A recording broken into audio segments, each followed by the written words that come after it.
Yes, nandito po tayo muli mga kabayan sa ating pabahay ni Kuya Uming. Yes, buti na lang sinabayan tayo ng mainit araw po mga kabayan.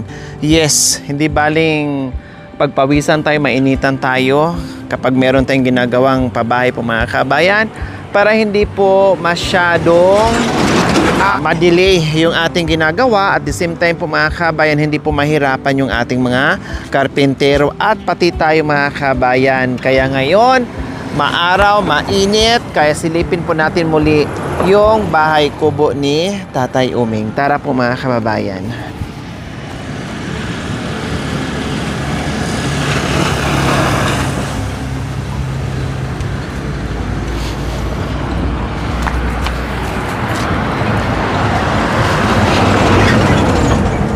Kahapon, no, umulan. Lakas ng ulan kahapon po mga kabayan. Tapos may kasama pang hangin kasi nga may low pressure po mga kabayan. Buti na lang ngayon is buong umaga o tanghali hanggang tanghali ay okay pa. Pero mamaya, malamang mamayang hapon, uulan naman bandang alas 3 po mga kabayan, no? Yun po yung oras sa ulan, dalaw ng ulan. So ngayon nandito na tayo sa site. Ayan po mga kababayan, nakita nyo po ay talagang bahay na siya, no? Hindi na magtitiis si Kuya Uming dyan sa oras ng tag-ulan dahil talagang naranasan na po ni Kuya Uming po mga kababayan na matulog o uuwi ng madatna niya mga kabayan na maayos na yung bahay kubo niya. Na ibang tipong pag uwi niya na galing siya sa mga sideline niya na mayroon siyang trabaho mga kabayan, mapawi yung pagod niya kasi totoong bahay na po yung inuuwian niya. Hindi na po siya nakatira, nagsisilbing bubong niya ay puno ng mangga, then yung trapal, no? Lalong-lalo na dumating yung panahon mga kabayan na talagang wala. Basang-basa siya sa loob habang natutulog siya sa gabi mga kabayan. Pero ngayon, hindi na worried tayo. Lalong-lalo na si Kuya Uming po mga kabayan kasi maayos na. Simple, matibay, na totoong bahay na hindi mo kailangang fungacious, no? Pero kahit ganyan po yung mga kabayan, dollar na rin po yung presyo kasi wala nang mura ngayon sa mga materyales, no? At nakaputing tayo mga kabayan na kahit taas-taas na akala mo building, no? Sinadya po natin yan dahil yun nga.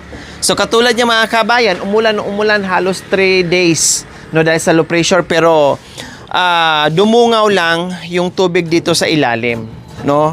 Hindi umabot doon sa puting na pinagawa natin. So ganyan lang, 3 days na ulan, no? 3 days na ulan dahil sa low pressure, halos walang tigil, no? Nandoon pa nga yung mga bibi mga kabayan, no? Ayan, lumalangoy, naliligo sila. Ang sarap pagmasdan sa umaga mga kabayan habang nagko-coffee dito si Kuya Uming, no? Habang nakatingin siya dyan sa mga bibi na lumalangoy. So ayan, 3 days na umuulan, dumungaw lang ng konti at hindi pa inabot itong puting na nilagay natin. Napakataas na po nito. Level na po sa bypass na kalsada po mga kabayan, no? Nilibil, sinadya po natin yan. Just in case lang po talaga, sinadya na po natin para at least nakahanda na po tayo na hindi masayang yung ating mga materyales at saka yung bahay kubo ni Kuya Uming. So ayan po, nakikita nyo. So ngayon, ito lang, 8x8, 8x8, yung ating bahay kubo, no? Tapos nandyan na. Dyan na yung tulugan niya, mga gamit niya. Wala namang ganong gamit si Kuya Uming. Magbibigay din tayo. Meron naman na siya tulad dati na binigay natin, no? Tulad ng mga lamesa, mga pinggan, linisin na lang yung mga balde. Nandiyan pa naman, buhay pa naman yung mga gamit na binigay natin sa kanya. Yung nga lang, marurumi na dahil siyempre putik po yung kanyang tirahan, no? Tapos dito, sarap, magdudugtong lang tayo ng kapiraso. Para bang terrace at the same time doon na siya sa saing mga kababayan. Hindi pwedeng doon siya magsaing. Slanting yung lupa, wala ka ng paglalagay na na pwede mong patagin kasi nga alanganin na siya. So dito po talaga sa harap, no? Magtatambak tayo ng buhangin or lupa. Pantay lang natin to ng konti. Tapos dito na siya sasaing. No? At the same time, terrace niya mga kabayan, no? Kaya gagawin natin, mag-slanting na naman tayo dugtong dito mga kabayan para yung loob hindi mabawasan. Alangan naman dito sa Kuya Oming magsaing sa loob. Siyempre ang gagamitin niya is kahoy. Kaya magdugtong ako diyan, no? Magdugtong ako diyan. Siguro dito siya magsaing, dito siya pintuan at doon siya magsasaing mga kami. Gawa na lang po namin itong paraan, itong bato kasi talagang ito yun eh. Hindi naman pwedeng pupunta tayo doon kasi tubig na talaga lahat yun doon. So ito lang talaga na pwede tayong magtayo ng bahay kubo. Wala nang iba.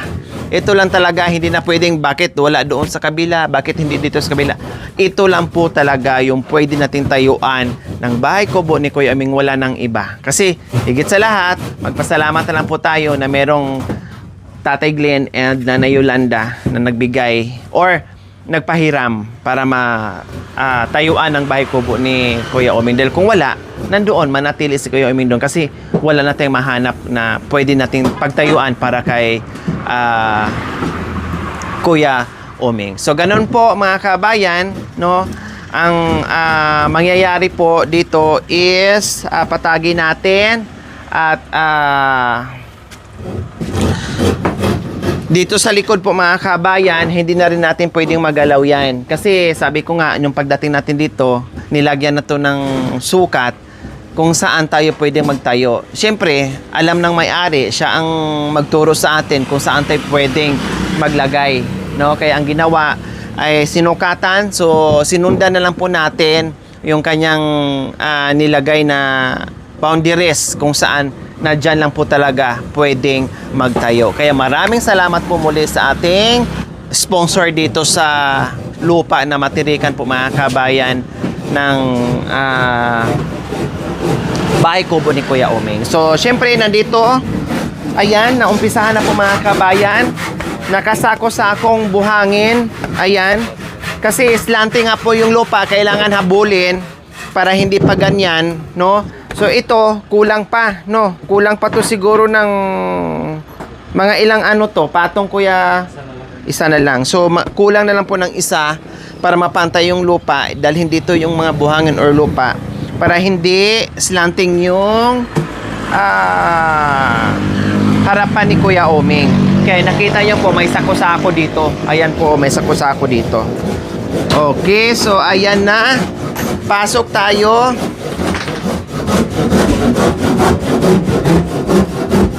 Wow! Ito na nga po mga kababayan, yung loob ng bahay ni Kuya Oming. Oh, maluwang na to. Nagkasya nga po siya doon mga kababayan, pati gamit yan doon sa dati niyang bahay. Ito pa kaya hindi siya magkakasya. So maluwang na. Ayan, ito, anuhin na lang natin dito.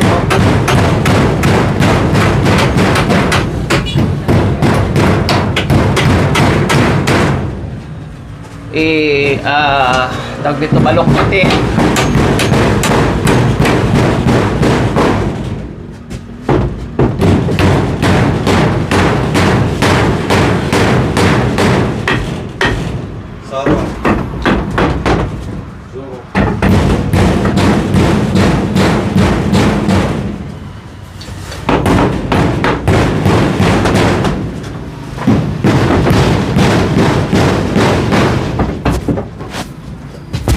Hindi namin pwedeng taasan ng taasan. Hindi namin pwedeng taasan ng taasan mga kabayan. Sinakto lang po namin at request din na may-ari ng lupa dahil malakas ang hangin dito kapag may bagyo. No? Kaya yung bahay kubo ng may-ari ng lupa dito, mababa lang din. Kasi siya nag-suggest, huwag yung taasan ha. Kasi malakas ang hangin dito kapag bumabagyo or mayroong low pressure po mga kabayan. Kaya kahapon, sabi nila Kuya Jun, malakas ang hangin dito. Kaya ganito lang, sakto lang. Hindi mataas, hindi mababa. Standby.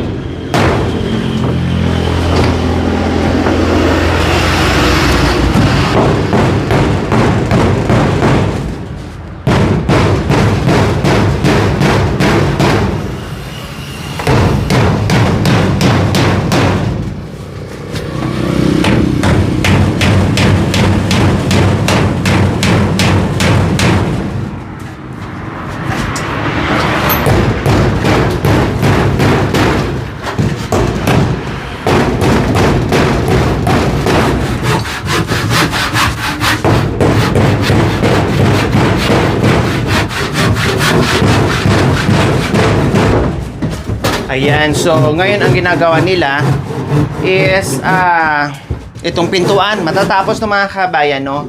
And then yung dugtong na lang dyan. Yung pintuan, ginagawa ni Kuya Joel. Kumbaga, kanya-kanya sila ng kanya-kanya sila ng gawa, no? Para madaling mabuo at matapos mga kabayan. So, syempre, baka nakita nyo, napansin nyo, na ang bintana ay dalawa lang. Yes, ito hindi mo na kailangan magbintana kasi wala ka nang matatanaw dyan. Dito naman sa likod, hindi rin pwede, no? Kasi likuran na din po yan. Dito naglagay tayo sa kabilang side kasi nandito yung hangin at kahit papaano ay mapasukan ng hangin. At dito naman din po yung harapan na kahit papaano matanaw ni Kuya Oming yung mga dumadaan na sasakyan dyan kasi halos wala namang dumadaan na tao, puro sasakyan kasi bypass nga po ito mga kabayan, no? Ito, may maliit na bintana dito sa harapan and then meron din ditong standard size na bintana sa gilid para hangin at maliwanag, no? Yun po yung purpose natin dito.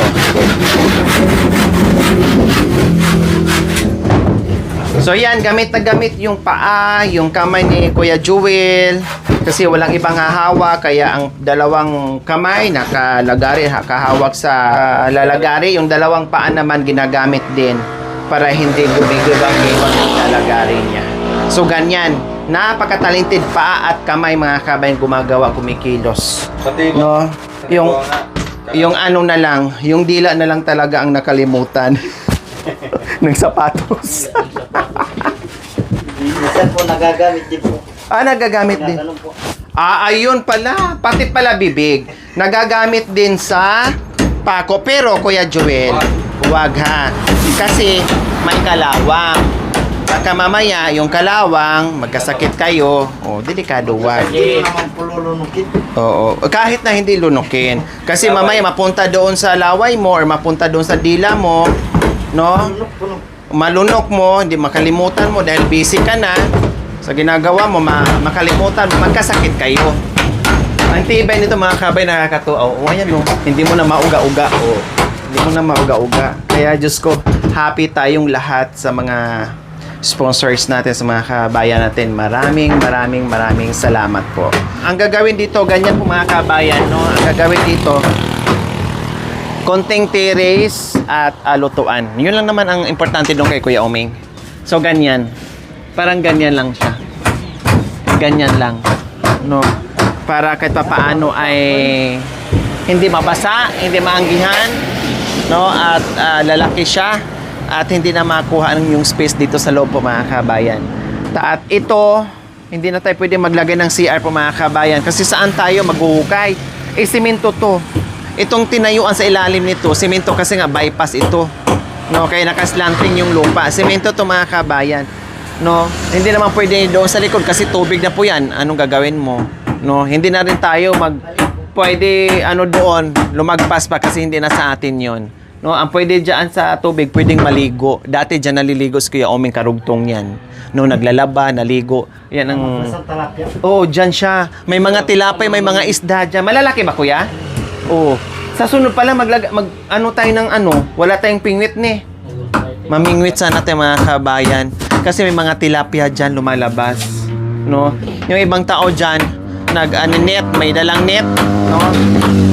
May dalas lang pingwit. Tapos yung nililiguan nga. Minsan yung mga bata naliligo diyan, si Kuya Oming naglalaba, si Kuya Oming diyan naliligo. Kasi may karugtong yang doon. Malaking dike, ayun, mula doon sa itaas papunta dito. Kaya may mga tilapia yung likuran. Pag walang ulam si Kuya Oming, pwede pa siyang manguha ng tilapia dyan. Malinis kaya yan? Pwede? Yung mga isda dyan? Meron po namamaan na. Meron? Ibig sabihin, nakikita lang, meron malinis. Siyempre, naman yan eh. Doon po, saka dito. Di ba yung dyan, daanan din ng tubig? Nakikita nila ni Kuya Joel. May namimingwit dyan, yung mga tubig-tubig. Kaya dito nakikita nila habang nagtatrabaho sila, tumatalon yung mga isda dyan. Kasi malalim din po yan, siguro mga dito. Or lagpas yung banda dyan, malalim din po mga kabayan. Katalog plywood. Pwede harapan. ko lang. Ay. Tigas mo. Matigas. Magulang yan ano? Oo. Matigas mo. Ay. Dandahan yung kamay.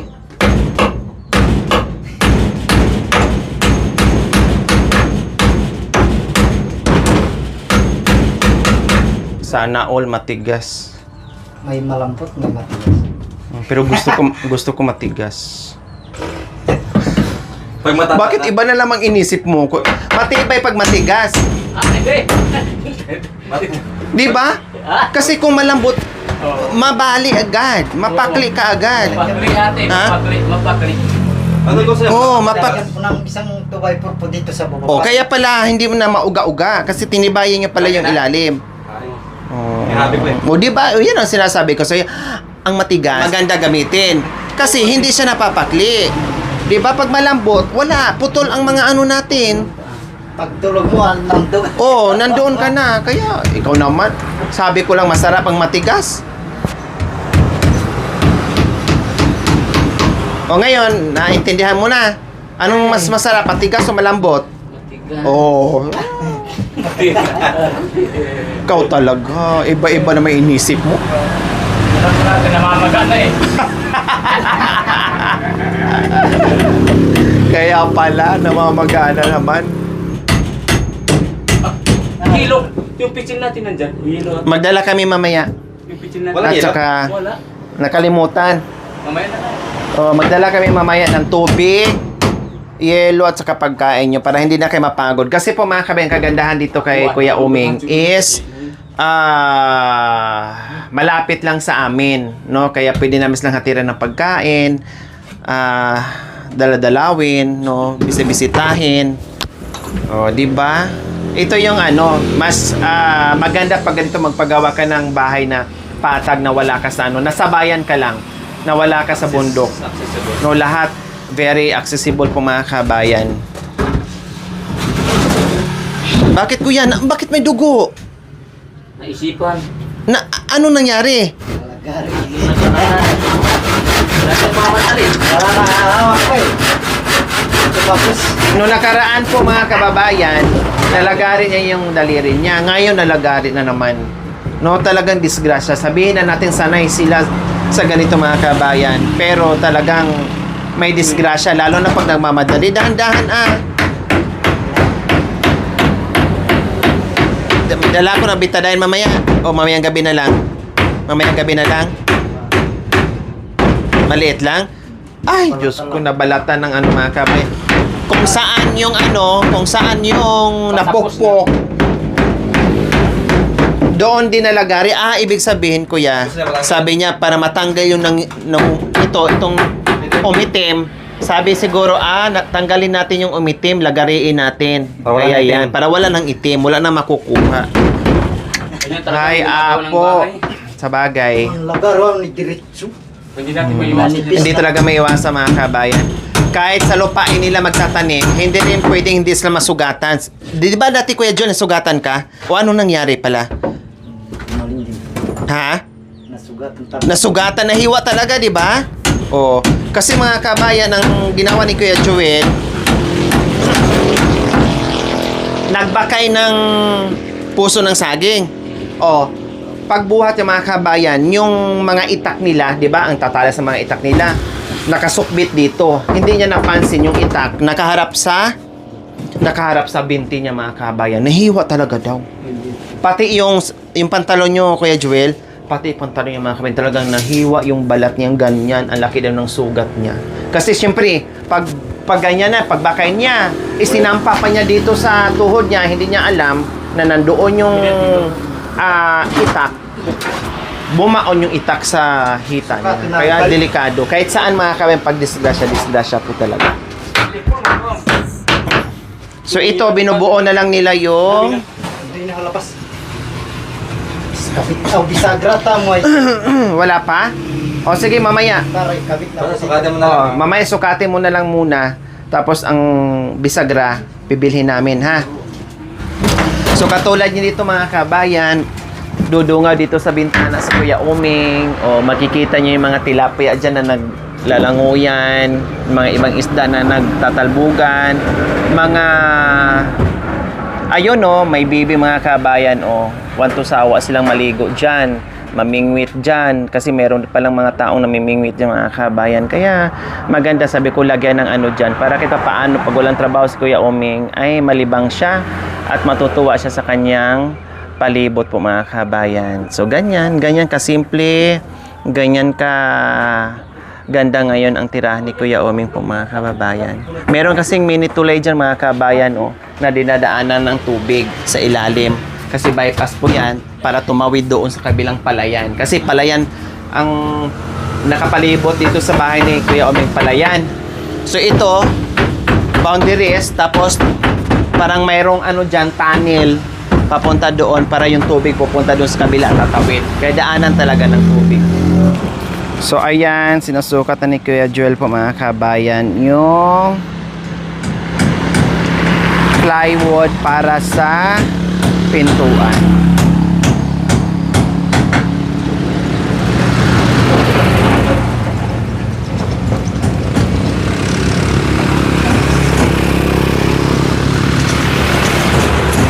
Tapyasan na lang. May mga dumadaan dito ng sasakyan mga kabayan kasi nandito talaga sa gilid. Ayan oh, may mga sasakyan dito, hindi nawawala ng mga sasakyan dito na dumadaan kasi bypass.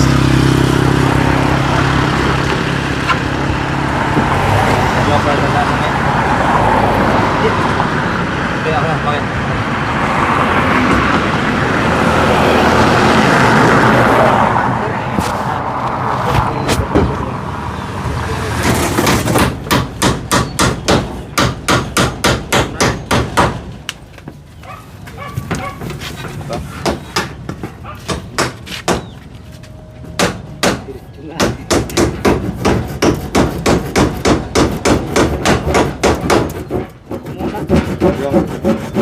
Ano kasi, mapuro lang. Kahapon pa lang ito. Ito lang? Kapag pinalaw yan? Ito? Basa ito yan.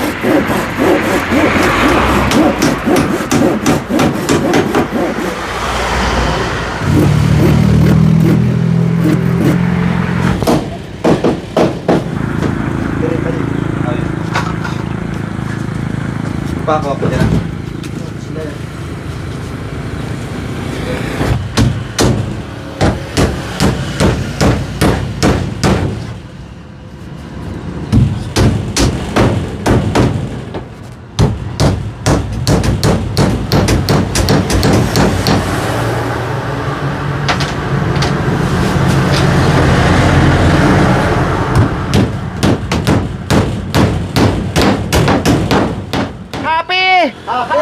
Oh, happy! Wala kasi si Tatay Ronnie, na-miss na namin. Kaya sila muna ang happy together. Okay, sige, kuha lang kami ng pagkain ha. Tapos ice. So, ayan. Bumalik tayo para maghatid ng lunch. Dumaan kami, hinanap pa namin si Kuya Oming po mga kabayan kasi nagpaalam kasi nung nakaraan na meron siyang tatapusin na sideline niya. Sabi ko, okay sige, sayang naman, no? Sayang naman yung kikitain niya, kami na bahala dito. Siguro hindi pa natapos kasi dinaanan namin, wala siya para sana sabay kumain dito sa mga karpintero. Kaya lang wala pa po mga kabayan, kaya sila lang muna. No? Dahil dinaanan namin si Kuya Oming, wala naman, para sana may kasabay kumain. No, kailang wala po, nasa kanyang ginagawa. Kuya Te, dito na kayo. Wala si Kuya Oming eh. Siguro nandoon na naman yung sa sa kanyang trabaho. Mangan muna. Patad dyan punta. Pumunta dito? Nakita namin. Dumaan? Oh, dumaan pala. Dinaanan namin sa bahay niya, wala siya. Baka umalis na naman. Oo, umalis na naman kasi sabi niya may trabaho daw siya. Kaya sabi ko, sige, no problem. Kami na lang doon. O so dumaan pala dito kanina mga kabayan, nandoon nga sa trabaho niya. Kaya ito, sila lang muna ang kakain. Kaya muna kayo. Mamaya na. O sige, tapusin mo na yan. Kung ayaw mo na balikan. Oo, pag-ipon. Kaldereta. Ubusin nyo yan ha. Kasi ulas kay Oming. Umalis ata tante. Para lumakas.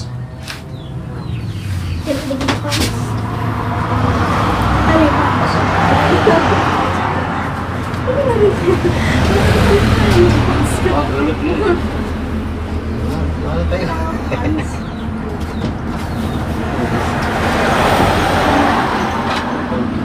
Ayun, hatay.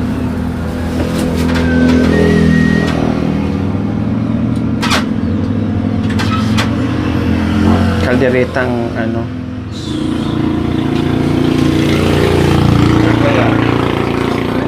Natuwa siya. Kaya masarap. Ang sabi niya po, kandirito daw po ng pants. Ay, pants ko lang po yun.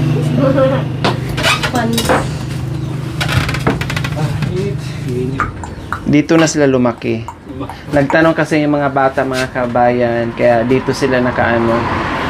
Sabi ko, marunong pa ba daw sila mag-English? Sabi ko, hindi na kasi dito naman na sila pinanganak at lumaki. No, kaya yung mga Tagalog na yan. yung mga bata, marami silang fans dito kasi nagtanong talaga sa akin, Ante, anong lahi nila? Sabi ko, Black Americans lang dalawa. Kailan dito na lumaki sa Pilipinas? Kaya hindi na sila nakakapag-English. At least maintindihan na kayo pag nakikipag-usap, di ba? Ito, hapon ang tatay, tapos ang nanay, Black American, tapos ito, Black American din. Pure na. Oh, pure. Magkaiba sila. Isa lang ang nanay na pero magkaiba ng tatay. Kaya natutuwa yung mga bata sa kanila.